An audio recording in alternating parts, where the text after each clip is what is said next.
une semaine d'actualité sociopolitique qui se décrypte sur ESAE TV.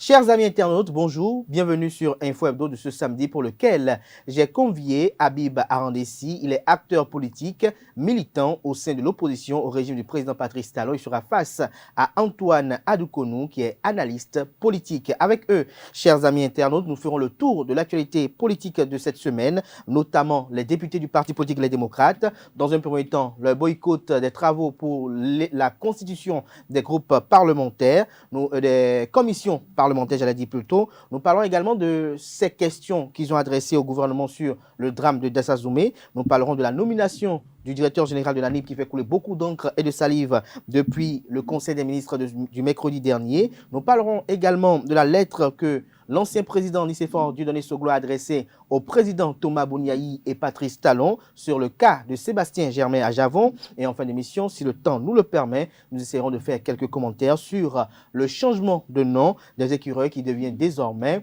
les guépards pour les hommes et les amazones pour les femmes. Avant de retrouver mes invités, chers amis internautes, je vous invite à suivre ce spot publicitaire de l'ESAE qui vous présente les filières disponibles et les réductions de scolarité pour la rentrée universitaire 2022-2023 sur les différents campus, notamment à Cotonou, à Abomey-Calavi et Parakou.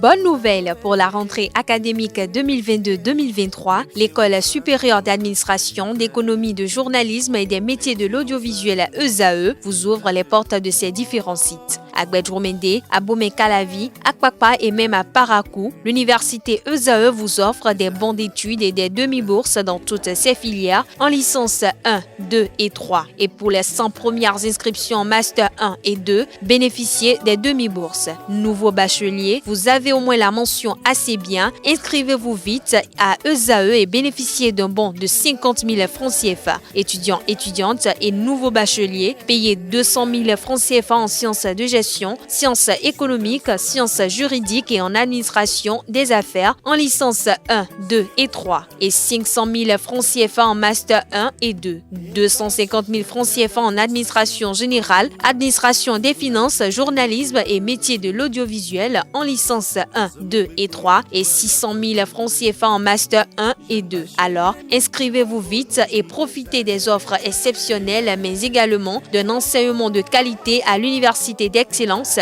ESAE. Infoline 90 93 65 21 ou le 98 98 14 00.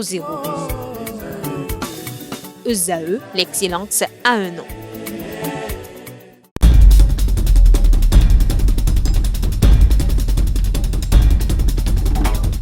Le décryptage du jour, comme je l'annonçais à l'entame de cette émission, se fera avec vous. Habib Arandessi, bonjour. Bonjour Kader. Merci Bonjour, également d'être là. Adoukonou. Antoine Adoukonou, bonjour. Bonjour Kader. Merci d'être là. Alors, Habib Arandessi, les députés du parti politique Les Démocrates n'ont pas pris part à la constitution des commissions parlementaires. Qu'est-ce que vous en pensez? Ils ont boycotté, ils ont dénoncé. Ouais, c'est leur rôle de dénoncer, c'est leur rôle de boycotter. Vous voyez, la présence de l'opposition déjà nous permet de parler de l'actualité au Parlement. Donc, le simple présence déjà crée le débat au niveau du peuple, crée le débat sur les plateaux de télévision et autres. Maintenant, pour ce qui concerne le boycott, ils ont de très bonnes raisons pour boycotter. Une fois qu'on n'est pas d'accord, on prend position et on le fait savoir. Et c'est ce que les députés du parti Les Démocrates ont fait. Et je pense qu'ils sont sur la bonne voie. Donc vous pensez qu'ils sont sur la bonne voie. Donc vous approuvez ce boycott-là? Bien sûr, quand on n'est pas d'accord, on boycotte pour faire savoir ce que l'on pense ou bien pour faire savoir sa position. Vous n'êtes pas d'accord et puis vous allez vous asseoir, c'est une complicité. C'est une complicité. Voilà. Antoine Adoukonou, est-ce que vous partagez cet avis? Est-ce que pour vous, les raisons évoquées sont véritablement bonnes? Bon, je crois que les raisons, à ma foi, ne sont pas fondées, puisque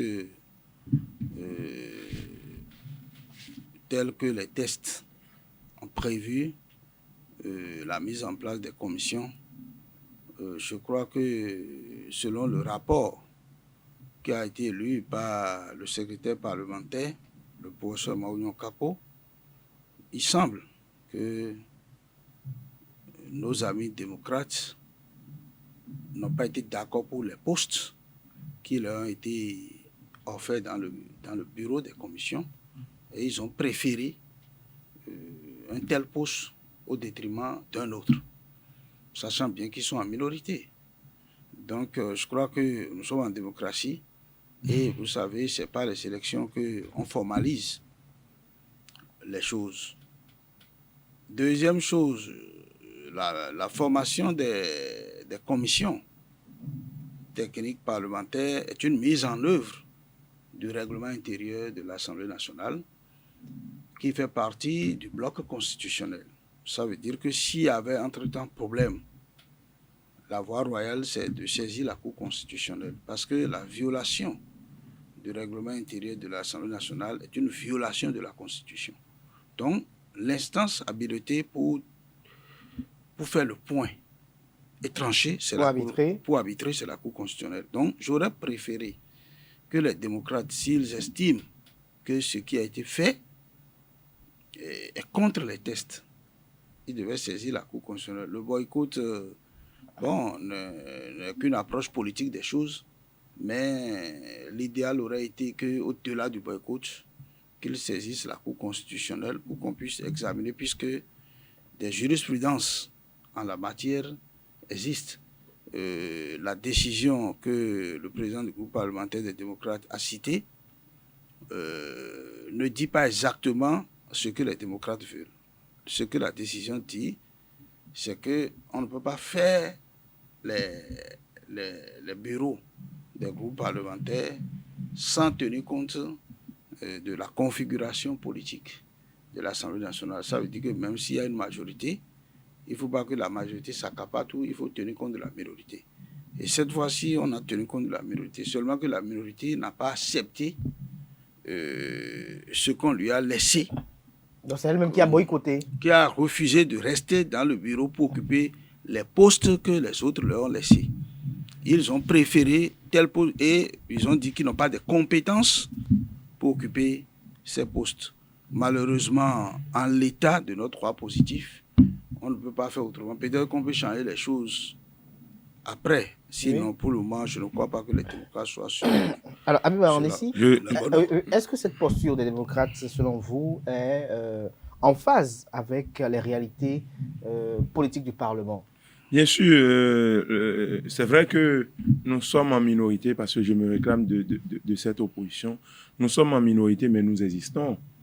Et les tests nous permettent... Est-ce que lorsqu'on est en minorité, on peut exiger? Il n'y a pas d'exigence. Il n'y a pas d'exigence. Tout ce que nous demandons, c'est que le règlement intérieur, le dispositif du Parlement, le dispositif qui permet au Parlement de fonctionner, soit tout simplement respecté. La majorité ne peut pas fonctionner comme s'il n'y a pas une minorité. Vous comprenez un peu? Et je pense que les raisons avancées sont tellement claires, et expliquent clairement notre position. Le fait même de boycotter, ça fait partie des procédures. C'est un droit. C'est normal. Il n'y a pas encore un acte qui soit contraire au fonctionnement du Parlement. Il n'y a pas encore un acte qui soit contraire au règlement intérieur du Parlement. Et en matière de jurisprudence, je pense que M. Adou-Kono a cité le président du parti Les Démocrates, mais malheureusement, il n'a pas reconnu que le président a raison. Parce que ce qui se passe aujourd'hui au Parlement, nous sommes majoritaires, donc comme nous sommes majoritaires, qu'est-ce qu'il faut faire? Nous prenons tous les postes essentiels, nous prenons presque tous les postes, et puis nous décidons, bon, comme il y a une minorité, nous leur donnons ceci, non. Ça ne peut pas se passer ainsi. Non. Mais lorsque vous êtes minoritaire... Mais quand on est minoritaire, même si on est minoritaire, c'est-à-dire les têtes du Parlement a prévu les choses. La minorité existe, ça fait partie du Parlement. Oui, justement, parce que vous êtes minoritaire, non, on vous donne... Non, on ne donne pas justement. On ne donne pas justement. Il y a une procédure, il y a une discussion, il y a tout un dispositif qu'il faut respecter. Et c'est ce qui n'est pas respecté. tel que ça fonctionne, c'est comme si nous sommes c'est-à-dire dans une salle de classe, la majorité décide, et puis non. Il faut respecter les textes du Parlement. On peut être majoritaire, mais lorsque vous respectez et que nous lisons les textes et que vous respectez les textes... Dernière question avec Wabi Arandessi, on est venu entendre à nous. Oui. Est-ce à dire que si les démocrates étaient majoritaires, ils allaient tenir en compte la minorité de ceux qui sont majoritaires? Non, nous ne pouvons pas faire un débat si ils étaient majoritaires. Ils ne sont pas majoritaires. Mais non. Est-ce qu'ils allaient concéder ce qu'ils réclament aujourd'hui? Non, on ne pourra pas. Parmi eux, il y en avait qui étaient députés. Non, écoutez, on ne peut pas dire s'ils étaient majoritaires. Parce que nous ne pouvons pas dire s'ils étaient majoritaires, parce qu'ils ne sont pas majoritaires. S'ils étaient en majorité, je pense qu'ils vont respecter les textes de la République parce qu'ils demandent un respect des textes du Parlement. Et là, vous ne pouvez pas condamner les démocrates d'avoir boycotté les travaux en commission. Vous ne pouvez pas boycotter vous ne pouvez pas incriminer les démocrates d'avoir dit non à cette manière de fonctionner. Hein? Et je pense que les députés de la mouvance pensent qu'ils sont toujours au sein d'une assemblée nationale monocolore. Les choses ont changé. Antoine Adoukonou, les regards sont tournés vers la Cour constitutionnelle, c'est ça, désormais? Donc, c'est ça que je voudrais ajouter. Quand M. Adoukonou disait la procédure, c'est de saisir la Cour, je pense que nous avons posé cet acte. Hein, on a saisi la Cour. On a boycotté, on a saisi la Cour. Donc, nous sommes toujours... C'est-à-dire, quand vous voyez les agissements des députés des démocrates, vous allez constater que nous respectons tout simplement les textes du Parlement. Il n'y a pas encore un problème à notre niveau. Voilà. Je crois que si la Cour constitutionnelle est saisie, le mieux, c'est d'attendre la décision de la Cour pour que la Cour, dont les décisions sont sans recours, puisse nous situer. Si la Cour rend son verdict, bon, même si on n'est pas d'accord, qu'on soit minorité ou majorité, tout le monde finira par se ranger, s'allier. Mais je signale au passage que la démocratie, malheureusement, c'est la dictature de la majorité. C'est un peu partout, ce n'est pas propre au Bénin. Dès que vous êtes minoritaire, vous devez faire avec en ayant vraiment un discours qui permet à une minorité de convaincre une majorité. Les situations de boycott et autres sont encore des choses qui sont de nature à jeter encore de l'huile sur le feu. Hein. C'est pourquoi je dis qu'on aurait fait mieux de dire on n'est pas d'accord, on saisit la Cour va nous situer. La Cour va nous situer par rapport à cela. Alors, nous parlons toujours des démocrates. Je me retourne vers vous, Wabi Arandessi. Ils ont adressé des questions au gouvernement par rapport au drame de Dassazoume. Qu'est-ce que vous en pensez? Je pense que notre Parlement retrouve peu à peu sa nature. Sa nature. Ça, vous voulez dire? La présence des démocrates aujourd'hui, hein,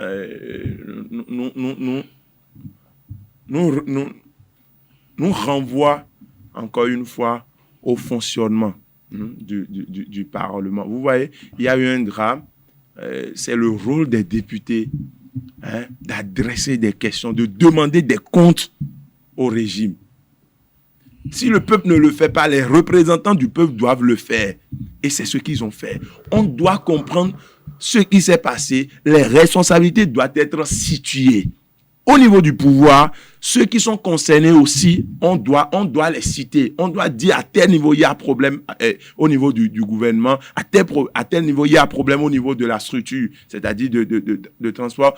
À tous les niveaux, on doit décrire le processus et on doit situer les responsabilités à tous les niveaux. Et c'est ce qui est en train de se passer par ces questions adressées au régime de Patrice Talon. Et nous souhaitons que ces questions puissent trouver des réponses claires afin de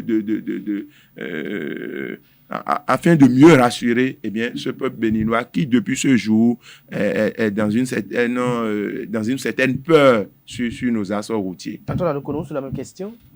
Bon, je crois que c'est vrai, adresser des questions écrites ou orales au gouvernement est une prérogative constitutionnelle pour les députés.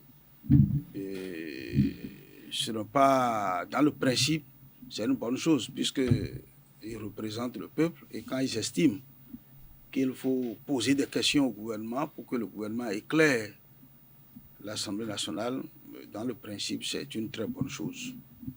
Mais lorsque nous rentrons dans le cas pratique actuel, je crois que le drame de Dassa est un problème sérieux pour notre pays, puisque beaucoup de vies ont été laissées. Je crains pour que les politiciens s'en saisissent. Les règlements de compte politique, c'est ça? Oui, pour faire leur politique. Il ne faut pas que les parents des victimes sentent que c'est une récupération politique qui se fait. Parce que c'est vrai, on va voir les réponses que le gouvernement va donner. Mais a priori, moi je n'ai pas vu, j'ai vu que c'est quelque chose qui a surpris tout le monde. Le gouvernement a fait ce qu'il peut faire. Maintenant, je ne sais pas si les démocrates ont posé ces questions, c'est tellement... Peut-être qu'il y a des écueils quelque part que nous, on ne voit pas. On attend que les ministres concernés aillent au Parlement et on va voir dans le débat général, est-ce qu'entre-temps, il y avait eu quelques failles, on ne sait pas. Sinon, en général, moi, je ne vois pas trop la faute du gouvernement, puisque le gouvernement ne peut pas empêcher, personne ne savait qu'une telle situation allait arriver. Maintenant, peut-être les sapeurs-pompiers de Dassa qui n'ont pas été à jour, faute de matériel, peut-être tout ça là, je pense que le gouvernement même a... Une occasion pour s'exprimer, c'est ça? Oui, pour s'exprimer, mais le gouvernement même a commencé par faire le diagnostic pour dire, mais si c'est ça, désormais, il faut prendre telle mesure. Donc, je n'ai pas vu le gouvernement les bras croisés pour qu'on soit encore... vraiment, les démocrates, la présence de l'opposition à l'Assemblée nationale suite et à la 8e législature, oui, où, bon, il n'y avait pas d'opposition entre griffes, puisque moi, je dis toujours que l'opposition, c'est une proclamation.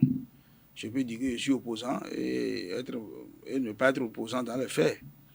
Ce n'est pas parce que les démocrates sont à l'Assemblée que, de façon, on dit qu'on a une opposition arithmétique, on dit qu'on a de l'opposition, mais dans les faits, on peut ne pas être opposant. Donc, leur présence est une bonne chose pour la démocratie. Ça, tout le monde est d'accord. Ce n'est pas seulement le problème de l'opposition, c'est le problème de tout un peuple. Et donc, il faut que les démocrates se prennent au sérieux. Moi, je voudrais les voir sur des questions beaucoup plus essentielles, pointues. Parce que j'ai l'impression que, bon, on veut montrer au peuple que, bon, désormais, l'opposition est présente. Et ça fait que on attaque tout. Non, on ne peut pas fonctionner de cette manière. Surtout qu'ils sont en minorité, il faut qu'ils fassent du sérieux pour que la minorité puisse convaincre la majorité.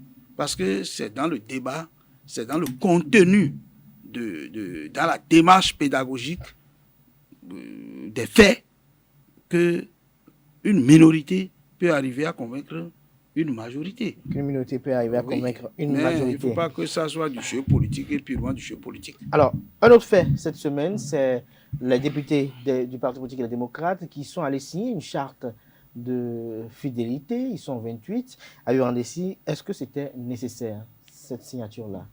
Ben, c'est normal. Il y a une crainte. Pourquoi être craintif à l'égard de camarades politiques? Mais c'est normal, nous sommes en politique et... Vous craignez des débauchages? Mais bien sûr, on est en politique et nous avons vécu dans un contexte où vous pouvez voir aujourd'hui un député qui se réclame de l'opposition, crier, et puis après, le lendemain, vous le voyez du côté du pouvoir. Et cette crainte, je pense qu'elle est partagée. Mais est-ce à dire que selon vous, oui, naturellement, on ne va pas changer de chapelle politique parce qu'à un moment donné, on se rend compte que oui, le combat pose problème ou les options de combat posent problème. On peut changer. Est-ce à dire qu'un jour, on ne peut pas voir Habib Arandessi dire bon, désormais, j'approuve l'action gouvernementale parce qu'il y a eu tel changement. Bien sûr, bien sûr. Il n'y a pas une position politique à vie. Oui. Même quand nous prenons la constance, dans le combat, dans la lutte, dans un contexte donné.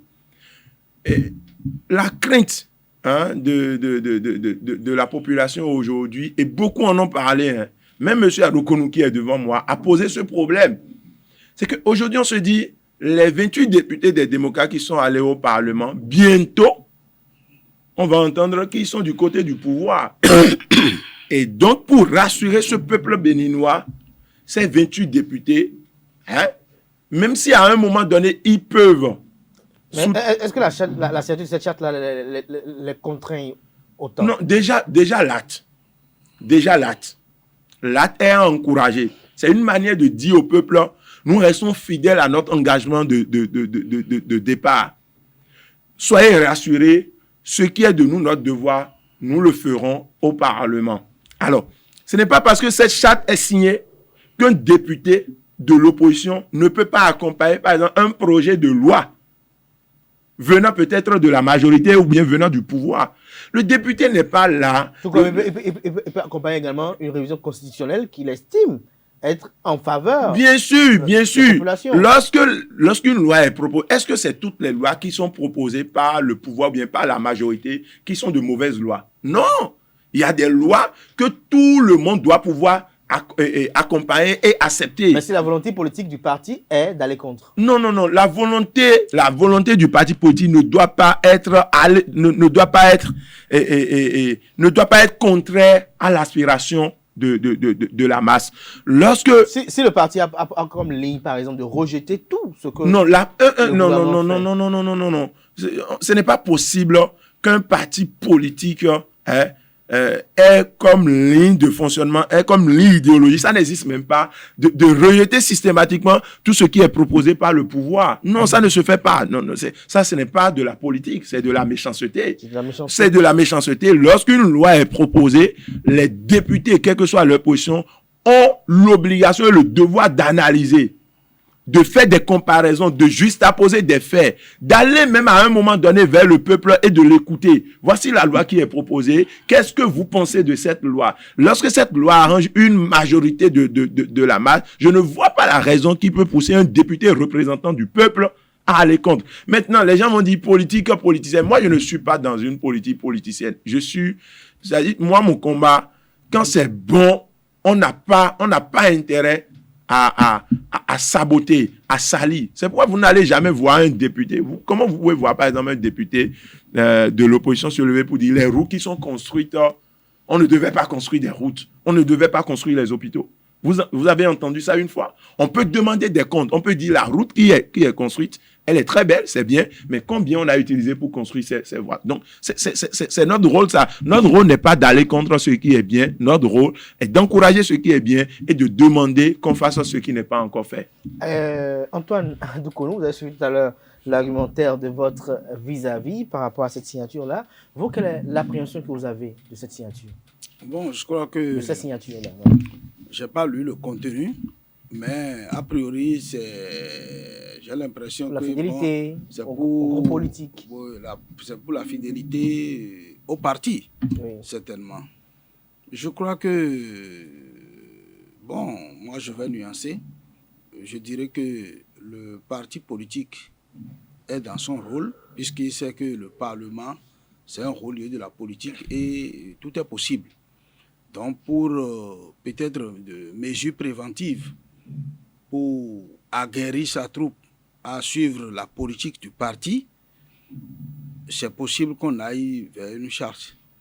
Cependant, nous devons quand même rester un peu dans les tests pour voir le député en lui-même pris in extenso. C'est quelqu'un qui n'a pas de mandat impératif. Il n'a pas de mandat impératif. C'est-à-dire que le député, il est le représentant de la nation tout entière. D'accord? Il n'est même pas le représentant de ses mandats de circonscription. Une fois élu. Une fois élu. D'accord? Exclusivement, il n'est pas le représentant exclusif de ses mandants. Il n'est pas le représentant exclusif de ses mandants. Il est le représentant de la nation tout entière. Ça veut dire qu'il exerce son statut de député en toute liberté. Et la Constitution va plus loin pour dire que le vote du député est personnel. Ça veut dire qu'il ne vote pas en groupe, il vote individuellement. Mais à y voir de près, cette charte-là qui a été signée, on a comme l'impression que les 28 députés seront toujours en bloc lors des votes de loi. C'est ça que je vous dis que non. Aujourd'hui, il y a une forte suprématie des partis politiques aussi dans l'action parlementaire. Parce que, c'est vrai, le mandat n'est pas impératif, mais aujourd'hui, vous ne pouvez pas être candidat aux élections législatives si vous ne passez pas par un parti politique. Donc, devenir député aujourd'hui n'est pas seulement l'affaire du peuple, mais c'est d'abord l'affaire des partis politiques. Les partis politiques font une présélection. J'allais dire, moi qui suis ici, j'ai été candidat à la candidature de mon parti, le Bloc républicain.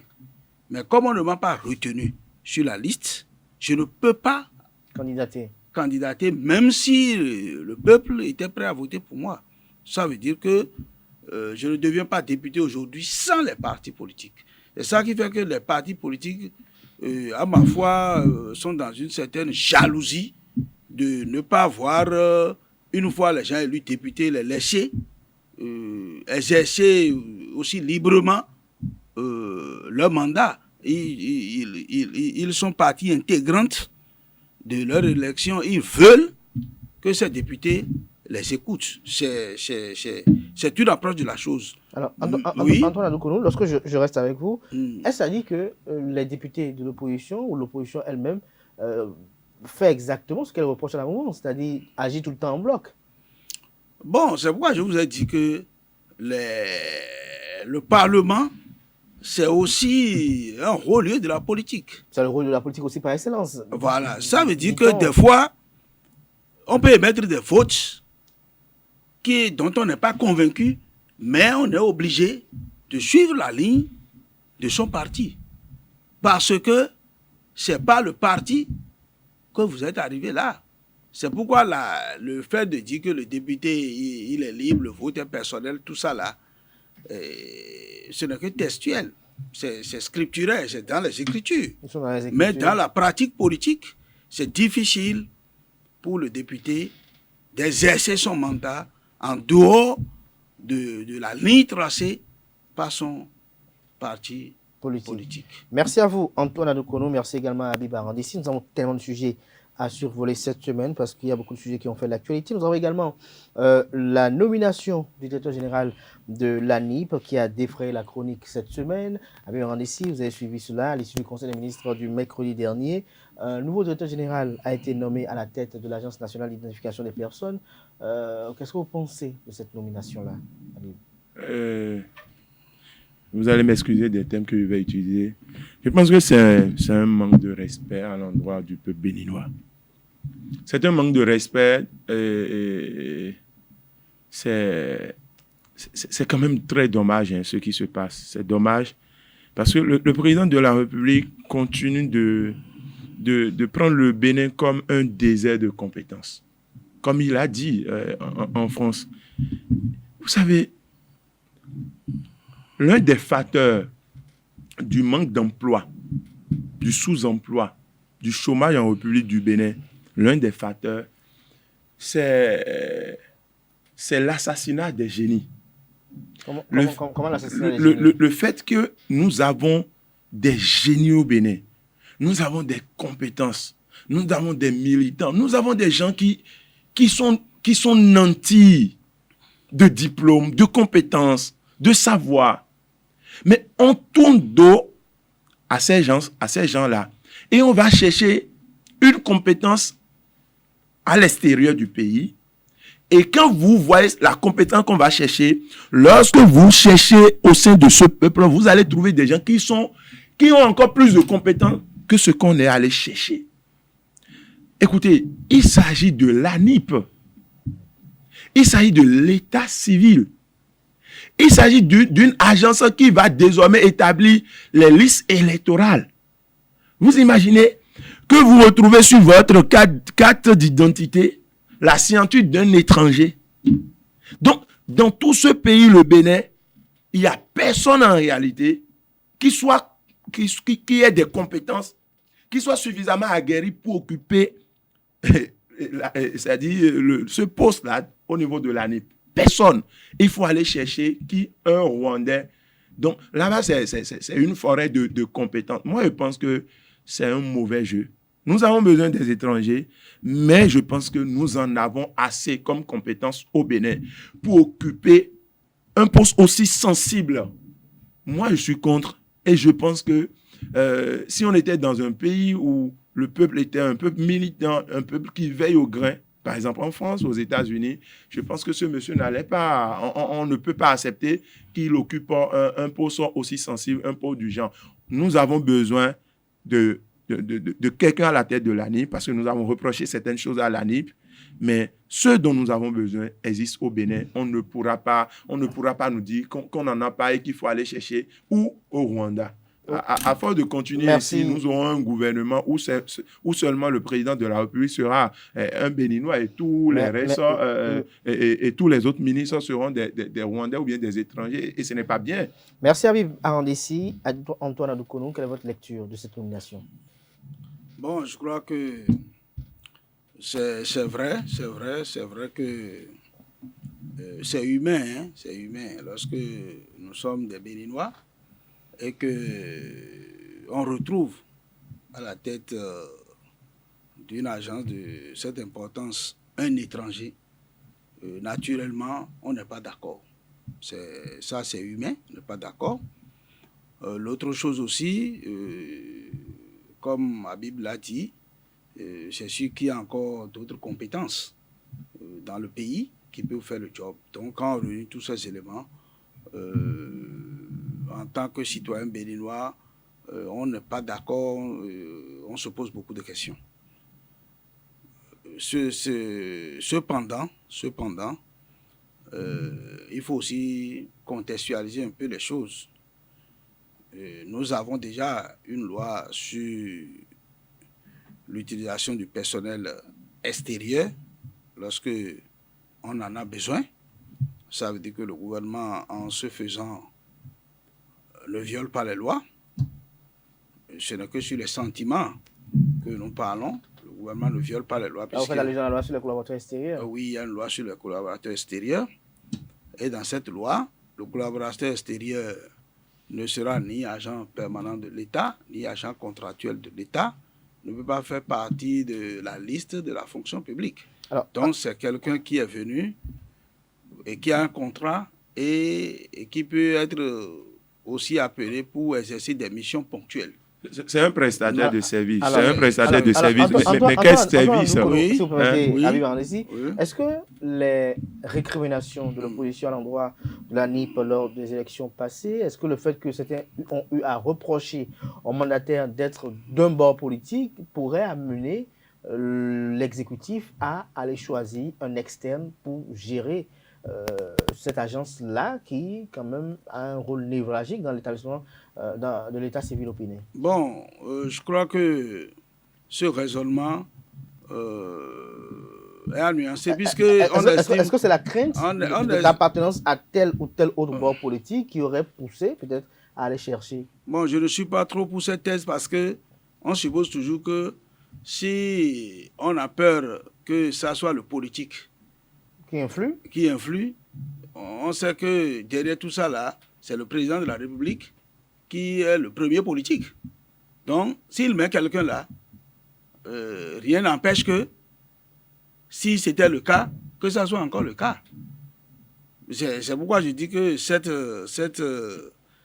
hypothèse, c'est vrai, ça peut être cette hypothèse aussi, puisque... Mais tout à l'heure, vous avez déploré l'influence des partis politiques sur les élus, les cadres nommés. Voilà, je veux en venir là. Politique qui aurait proposé. Je veux en venir là. Pour le cas d'espèce, l'influence ne peut être appréhendée que peut-être à partir du chef de l'État. D'accord? Mais du point de vue des partis politiques, c'est une question qui est réglée. Parce que s'il est d'un parti politique, l'autre parti peut toujours penser que l'influence là est possible. Donc, du fait qu'il est neutre et qu'il est un étranger qui n'appartient pas à un parti politique, il peut faire que, on peut dire que quelque chose a été gagné là. Je disais tantôt aussi que l'expatrié, le personnel extérieur qui est arrivé, peut arriver pour un contrat et pour un travail ponctuel.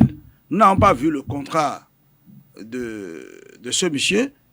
Peut-être, puisque le gars quand même a géré aussi le Rwanda, l'ANIP du Rwanda. Donc, certainement, il a des compétences et peut-être il y a des problèmes au niveau de l'ANIP et on pense que pour résoudre ces problèmes, ces compétences sont nécessaires. On n'a pas vu le contrat. C'est pourquoi je dis, au-delà de tout ce que nous disons, le contrat aussi est un élément qui peut nous éclairer aussi. Alors, je voudrais dire, le Rwanda n'est pas un exemple. On veut rendre le Bénin comme le Rwanda. Le Rwanda n'est pas un exemple.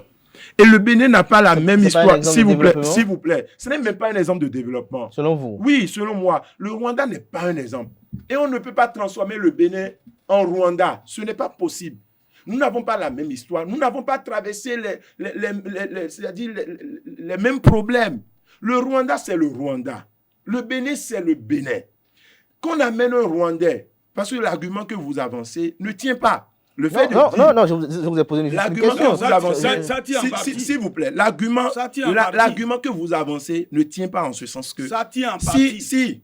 Si l'opposition ou bien la classe politique a reproché au fonctionnement de l'ANIP le fait que les dirigeants ou bien le directeur soient d'un bord politique, ce n'est pas lorsqu'on amène un Rwandais que la situation change. C'est un prestataire de service, il vient pour une mission donnée. Quelle est cette mission selon vous? L'ANIP fait quoi? C'est l'état civil. L'ANIP, c'est la liste électorale. Donc, c'est très, très sensible. Alors, cet étranger vient pourquoi? Cela n'explique pas le fait. C'est pas parce qu'il est un étranger qu'il n'y a pas une main politique. Ce n'est pas parce qu'il est un étranger que le chef de l'État ne peut pas lui demander « Bon, tu viens pour telle mission ».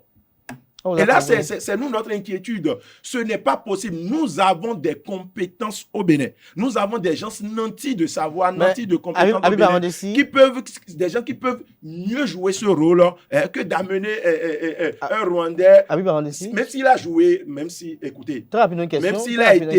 a été gestionnaire de l'ANIP au Rwanda. L'ANIP au Rwanda, c'est l'ANIP au Rwanda. Nous sommes au Bénin, ce n'est pas les mêmes réalités. Ce n'est pas les mêmes réalités. Au Bénin, est-ce que vous êtes fiers des différents causes qu'on a connus, de leur gestion, COS Lépi et bien d'autres? Est-ce que, malgré les exploits de Cyril Gouidi, est-ce que vous êtes fiers de ce qui a été fait pour le compte des élections législatives passées, des élections passées? Alors, j'ai toujours reproché un certain nombre de choses au fonctionnement de ces structures.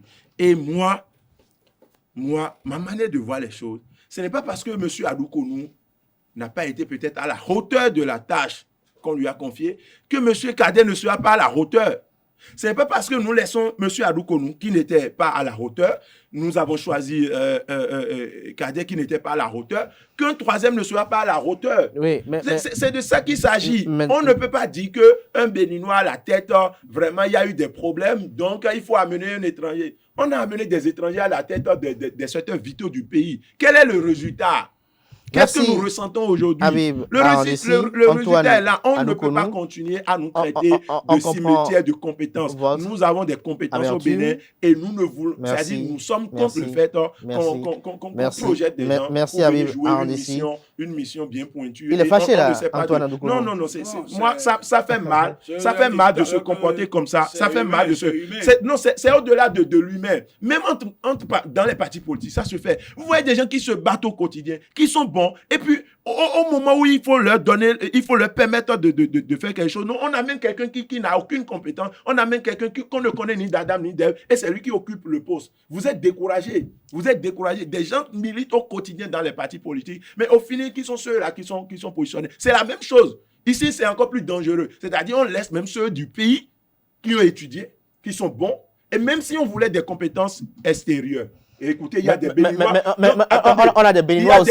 On a des Béninois aussi qui occupent des postes dans d'autres pays. On a eu des Béninois qui ont été ministres dans d'autres pays. S'il vous plaît. Si ces pays-là devaient raisonner tel qu'on raisonne.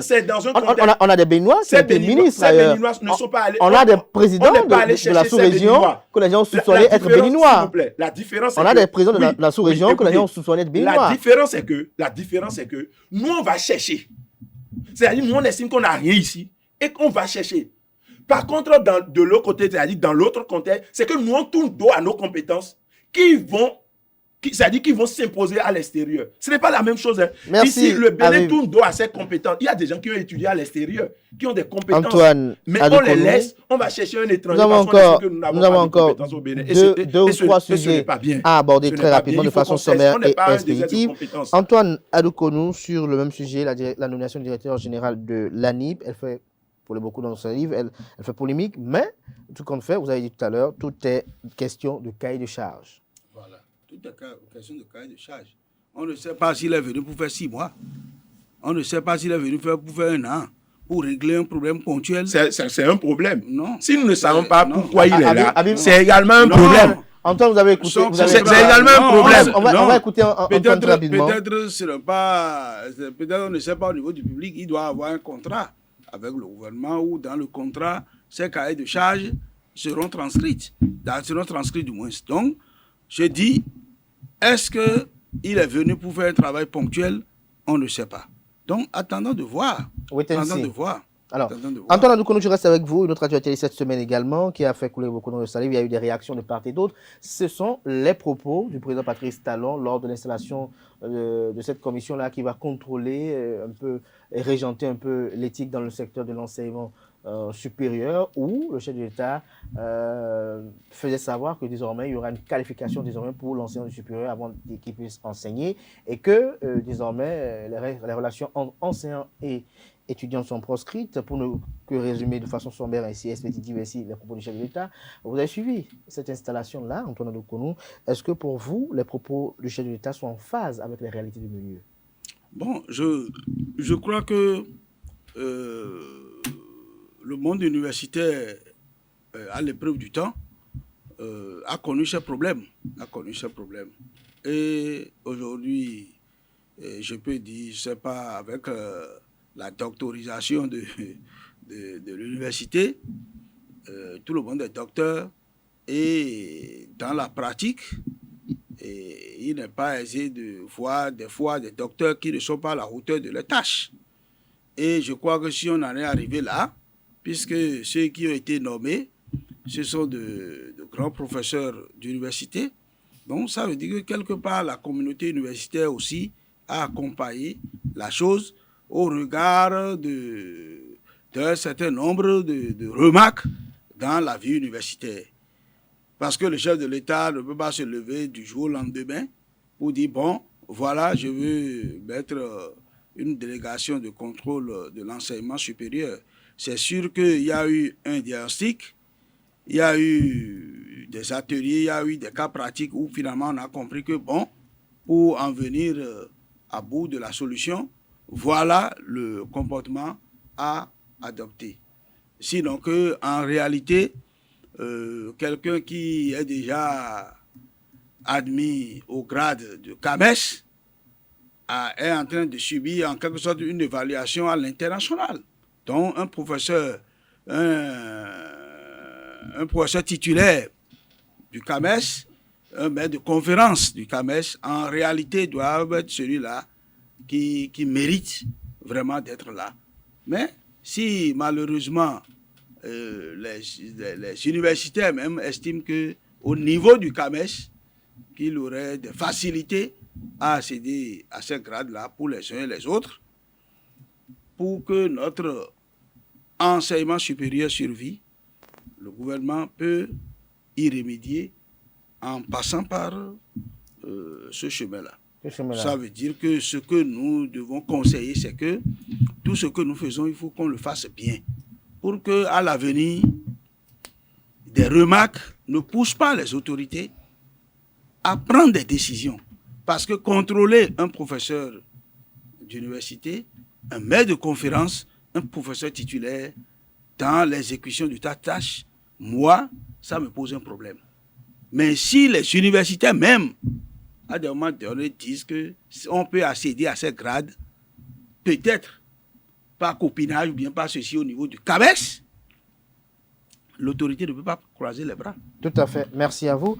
Notons que l'ancien, désormais ancien mandataire de l'ANIP est désormais appelé à de nouvelles fonctions au sein de cette délégation générale au contrôle et à l'éthique dans l'enseignement supérieur. Abib Arandessi, vous qui avez fait le mouvement étudiantin, vous qui avez connu quand même la vie à l'université, vous y êtes encore toujours, bien que vous ayez dit publiquement que vous n'y êtes plus, vous avez encore un pas dedans.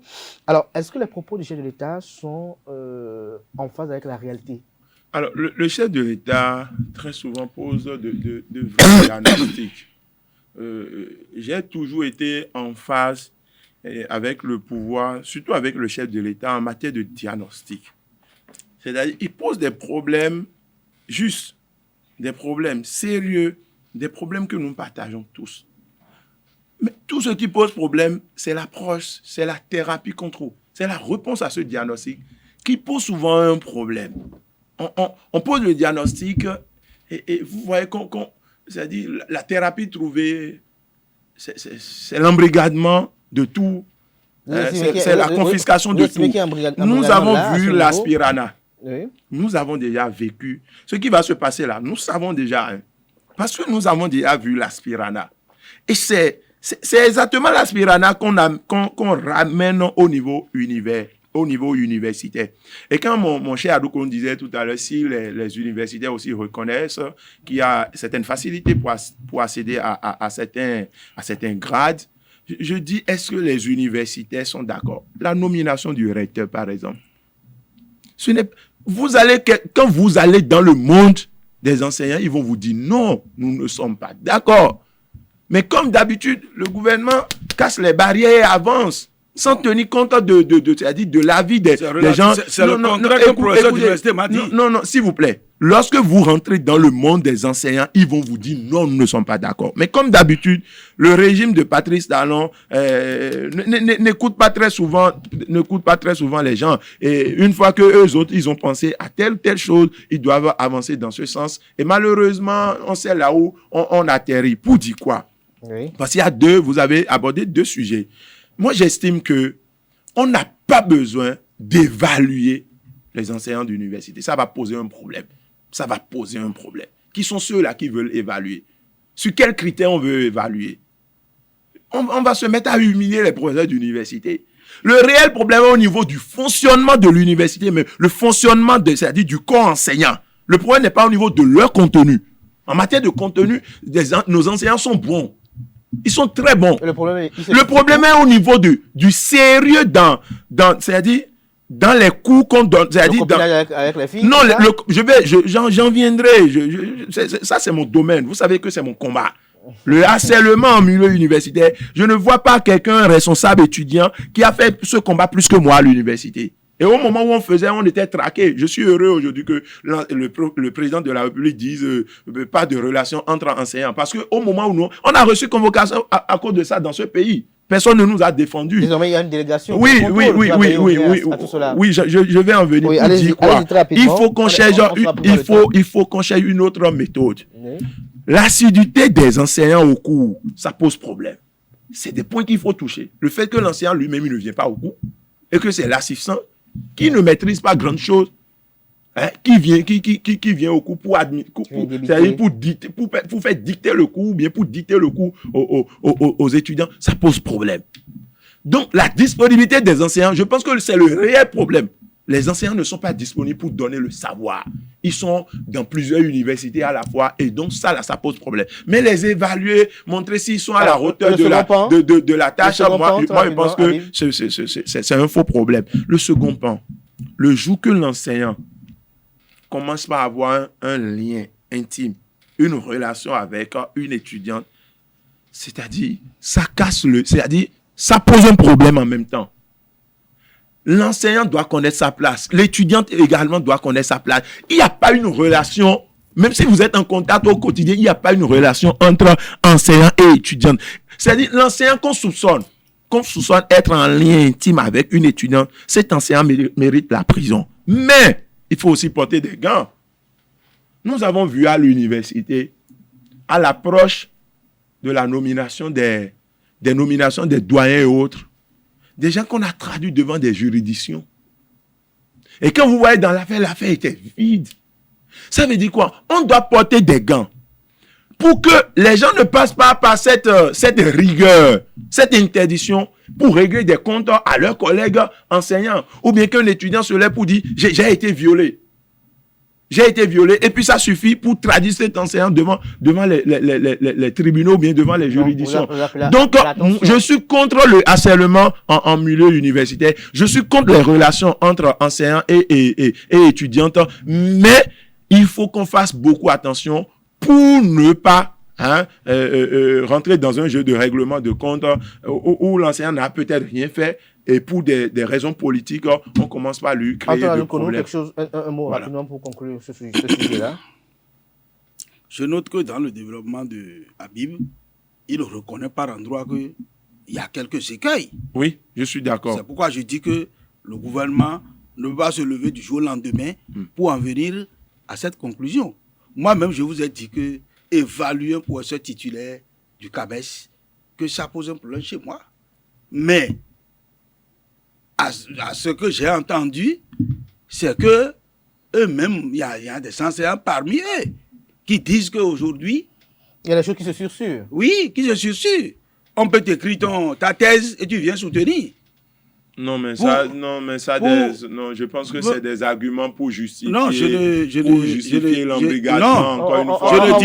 Je ne dis pas. C'est des arguments. Je ne dis pas dans ce que je dis. Vous commencez par nommer les recteurs et autres. C'est des faux arguments. Ce que je te dis, Habib, nous connaissons nos enseignants.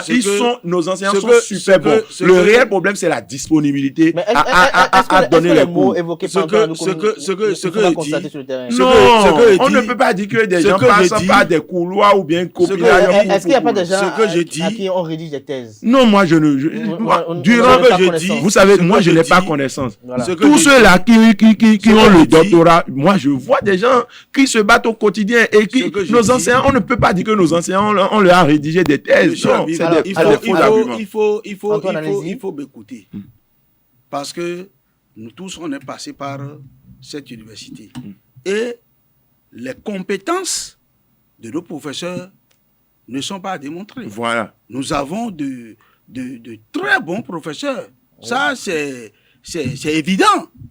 Mais aujourd'hui, à l'allure des choses, si vous êtes le président de la République et on vous fait des fiches, par exemple, et c'est au sein même de cette classe universitaire que les gens se dénoncent. D'accord? Oui. L'autorité ne se lève pas seulement. C'est de la politique. C'est ça, non. Écoute ce que je dis. C'est ce que je dis. Écoute ce que je te dis. Il faut pas nier que aujourd'hui, dans le monde universitaire, que des cas de figure n'existent pas. J'ai donné l'exemple de la thèse, par exemple. J'ai rencontré un professeur d'université qui m'a dit, parce que pour aller au grade du CABES, il faut faire des publications. Ou des fois, c'est des étudiants qu'on utilise pour faire des publications et mettre son nom pour publier. Est-ce que c'est le même cas? Nous parlons d'une thèse ou bien nous parlons des publications? Non, que ça soit thèse ou bien publication, c'est pour accéder au grade du CAMES. Oui. C'est pour dire que... Un enseignant, tel que ça fonctionne, un enseignant qui fait une thèse a forcément autour de lui d'autres, des étudiants et autres. Et ensemble, on peut travailler sur un phénomène et faire des publications. Ce que je dis là, si aujourd'hui, ceux qui sont dans...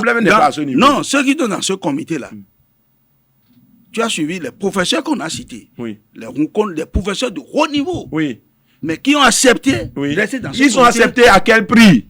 Nous savons, nous avons Moi, des... S'il vous plaît. Moi, je vais vous donner un exemple. Un grand professeur d'université. Vous êtes en train de citer des noms. Au lendemain, qui a accepté la nomination des recteurs, mais qui au lendemain, on le voit dans son bureau qui dit, mais les amis, ce qui se passe là, on ne peut, c'est-à-dire on n'a pas le choix. Qu'est-ce que vous dites? Ils ont accepté à quel prix? C'est pas de l'hypocrisie. C'est pas de l'hypocrisie. S'il y a un rouleau compresseur, c'est pas de rouleau. Moi, je pense que c'est le dispositif en place. Non, moi, je pense que vous voyez des enseignants d'université, vous pensez qu'ils sont courageux comme nous? Non, moi, je pense pensez qu'ils donnent leur non, il faut pas. Je n'ai pas l'humiliation. Je ne suis pas d'accord. C'est la politique. C'est la politique qui est en train de s'imposer dans les universités. Combien d'enseignants sont d'accord pour la nomination des recteurs? Combien d'enseignants sont d'accord pour la nomination des doyens? Mais malgré eux, ils sont là. Malgré eux, ils sont là. Non. Si la réforme, si la réforme, on ne peut, c'est-à-dire si le grand nombre ne pousse pas votre réforme, ça va pose un problème. Non, on peut avoir des gens qui ne soient pas d'accord. Mais si c'est un grand nombre, ça pose un problème. Nous allons progresser dans le débat. Nous avons encore 2 sujets sur lesquels on doit très rapidement opiner. Nous avons cette lettre de Nicéphore Dieudonné-Soglo au président Patrice Talon et à l'ancien président Thomas Boniaï. Dites-nous très rapidement, Antoine Adoukonou, qu'est-ce que vous y pensez? Le contenu de la lettre, je n'ai pas lu. Hein. Il y a quoi? Par rapport au cas Sébastien Ajavon, bon, vous savez, le rôle d'un ancien président de la République ou bien de tout acteur politique, c'est de faire en sorte que nous vivions en paix dans le pays. Donc, le problème de Sébastien Ajavon est, à ma foi, à son compartiment juridique et son compartiment politique.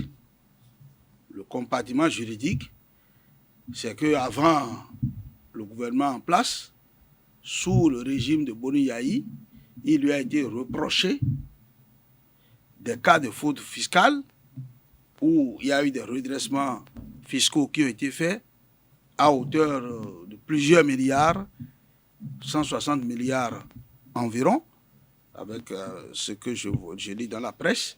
Et ce dossier est là avant que le régime actuel ne vienne pour peut-être aller à la phase d'application des mesures.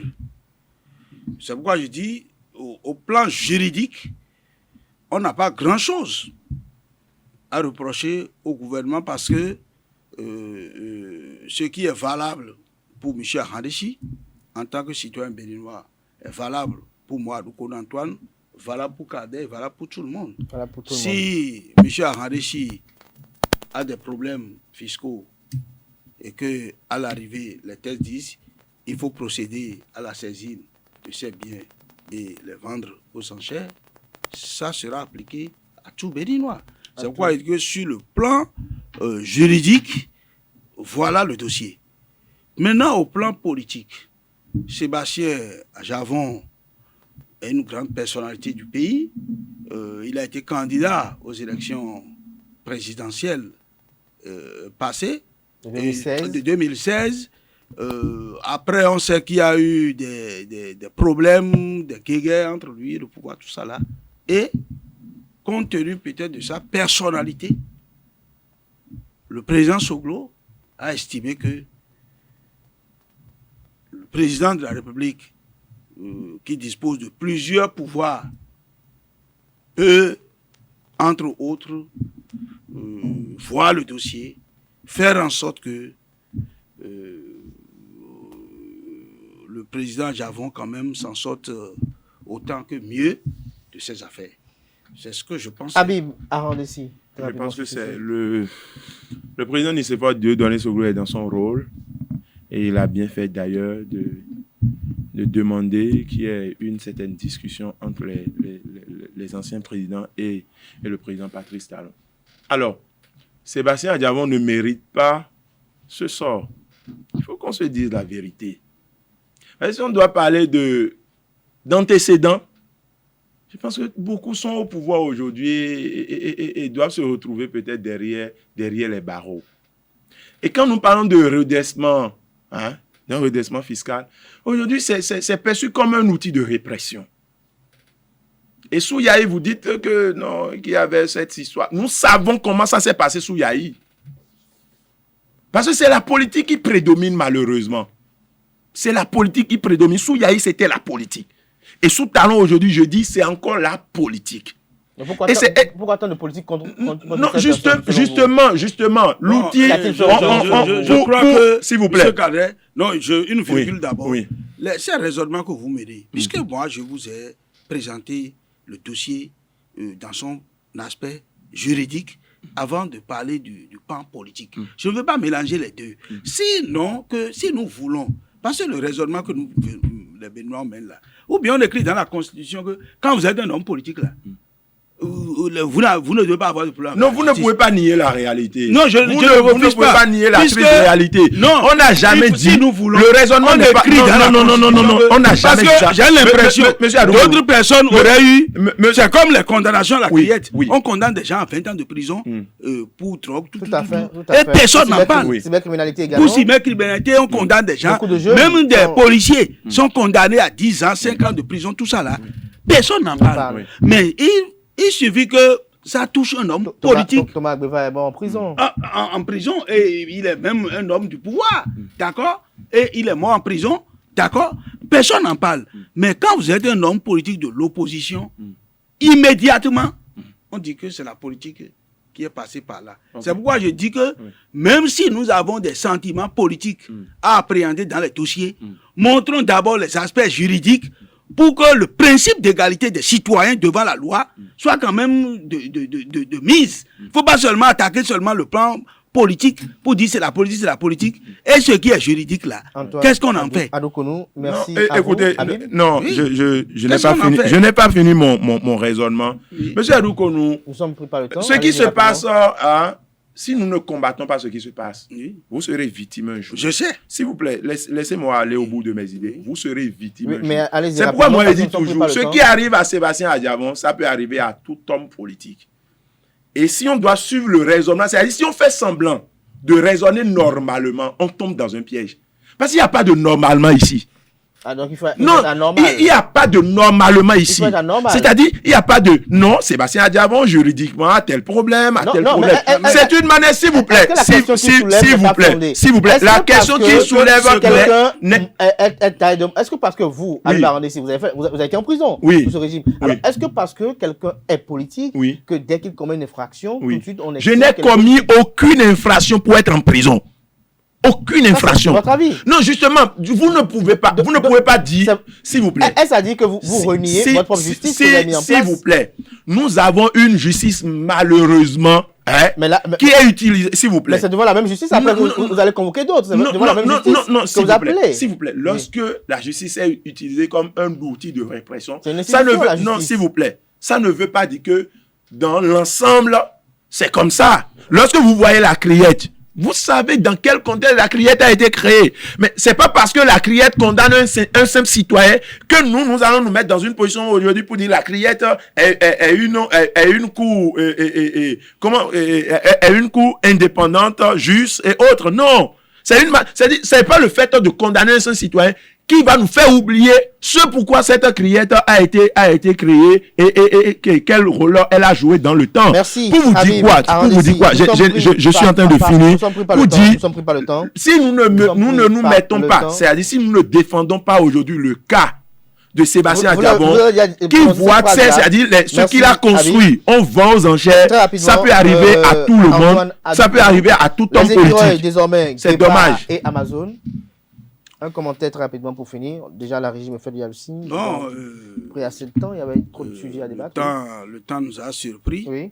Sinon, on aurait peut-être approfondi les choses pour que M. Ahmadessi et moi, nous disons la même chose. Peut-être pas en formalisant. Pas de la même façon. Pas de la même façon. Nous disons pas de la même façon. Nous-mêmes, nous sommes des acteurs politiques.